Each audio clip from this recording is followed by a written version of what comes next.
Assalamualaikum warahmatullahi wabarakatuh. Yang terhormat kepada Ibu Heriani SEMAK sebagai dosen pengampu mata kuliah akuntansi pajak. Baiklah, saya di sini. Perkenalkan, nama saya Juliana Putri dengan NIM C0D023004.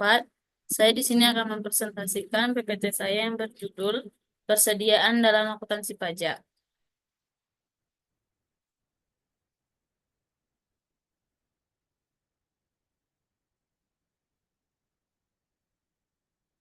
Pengertian persediaan dalam akuntansi pajak. Menurut PSAK 14 2008, persediaan adalah aset tersedia untuk dijual dalam kegiatan usaha biasa, dalam proses produksi untuk penjualan tersebut, atau dalam bentuk badan atau perlengkapan untuk digunakan dalam proses produksi atau pemberian jasa. Pentingnya persediaan dalam akuntansi pajak. Persediaan memiliki peran penting dalam akuntansi pajak karena mempengaruhi perhitungan laba kena pajak. Nilai persediaan yang dilaporkan dalam laporan keuangan akan mempengaruhi laba kotor yang pada gilirannya mempengaruhi pajak penghasilan yang harus dibayar oleh perusahaan. Jenis-jenis persediaan dalam akuntansi pajak. Yang pertama, persediaan bahan baku. Definisi bahan baku adalah barang yang digunakan dalam proses produksi untuk membuat produk jadi yang siap dijual. Ini adalah bahan utama yang akan mengalami perubahan bentuk atau komposisi dalam proses produksi. Yang kedua, persediaan barang dalam proses. Barang dalam proses adalah barang yang sedang dalam tahap produksi tetapi belum selesai. Ini adalah barang yang misalnya membutuhkan proses lebih lanjut sebelum menjadi barang jadi yang siap dijual. Yang ketiga, persediaan barang jadi. Barang jadi adalah barang yang telah selesai diproduksi dan siap untuk dijual kepada konsumen. Barang jadi ini merupakan produk terakhir dari suatu proses produksi.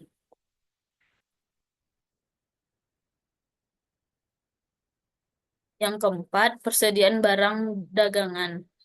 Persediaan barang dagangan adalah barang yang dibeli untuk dijual kembali tanpa mengalami proses produksi lebih lanjut.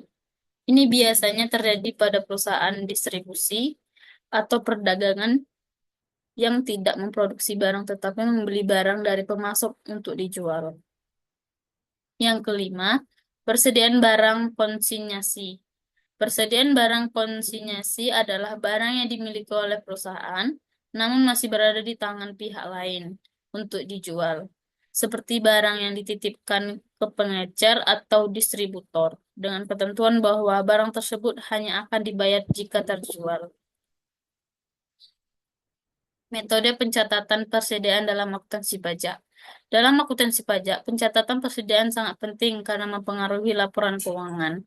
Dan kewajiban pajak perubahan adalah beberapa metode pencatatan persediaan yang digunakan, masing-masing dengan kelebihan dan kekurangan yang berbeda.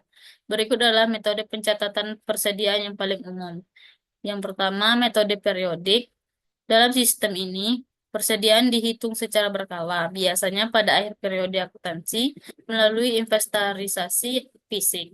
Yang kedua, metode perpetual. Metode ini mencatat setiap transaksi yang mempengaruhi persediaan secara real time, baik saat pembeli maupun menjual.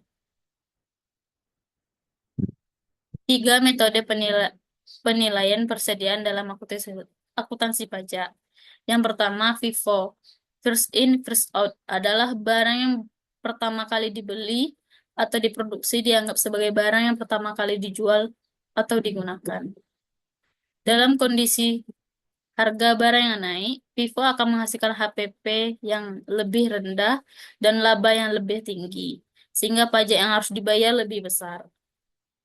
Yang kedua, LIFO, atau bisa disebut dengan last in, first out, adalah barang yang terakhir kali dibeli atau produksi dianggap sebagai barang yang pertama kali dijual atau digunakan. Dalam kondisi harga barang yang naik, LIFO akan menghasilkan HPP yang lebih tinggi dan laba yang lebih rendah, sehingga pajak yang harus dibayar lebih kecil. Yang ketiga, yaitu ada rata-rata yang bisa disebut dengan Avengers Cost, adalah menghitungkan biaya rata-rata dari semua persediaannya yang ada pada akhir periode.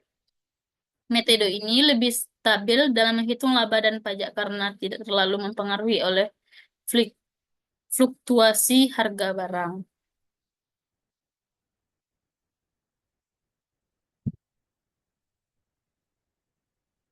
Bagaimana pengaruh persediaan terhadap laporan keuangan?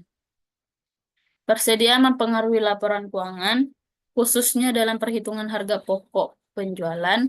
HPP adalah biaya yang dikeluarkan untuk menghasilkan barang yang terjual yang dikurangkan dari pendapatan untuk menghitung laba bersih. Yang pertama, pengaruh persediaan terhadap laporan laba rugi.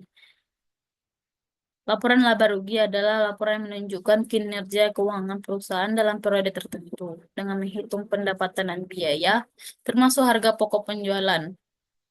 Persediaan memainkan peran penting dalam perhitungan HPP dan laba yang dihasilkan.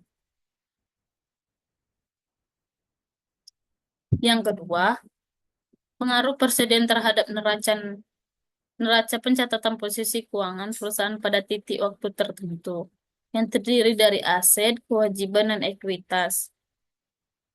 Persediaan tercatat sebagai bagian dari aset lancar dalam neraca. Yang ketiga, pengaruh persediaan terhadap laba kena pajak dan pajak penghasilan. Persediaan mempengaruhi perhitungan laba kena pajak yang pada gilirannya berdampak pada kewajiban pajak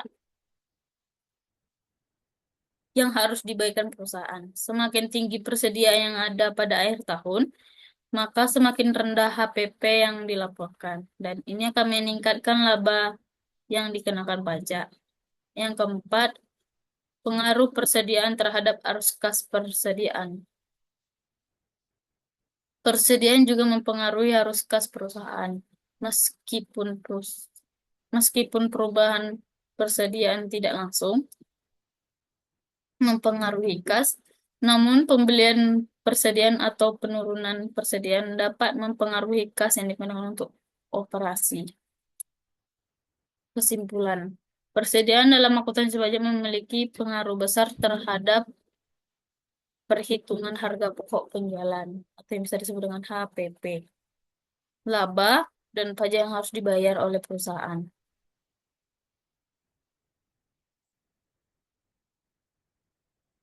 Pengelolaan persediaan yang tepat dapat menurunkan HPP, meningkatkan laba, dan akhirnya mengurangi atau meningkatkan kewajiban pajak yang terutang. Beberapa faktor penting yang mempengaruhi pentingnya pajak antara lain metode penilaian persediaan seperti FIFO, LIFO, dan rata-rata. Penyisihan untuk barang usaha, serta menyesuaikan pajak yang terkait dengan PPN yang tercatat.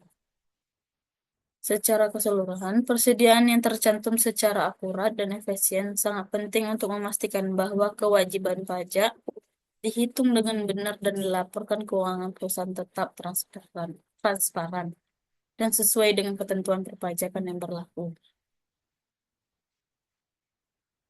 Baiklah, sekian dari presentasi saya. Saya akhiri. Wassalamualaikum warahmatullahi wabarakatuh.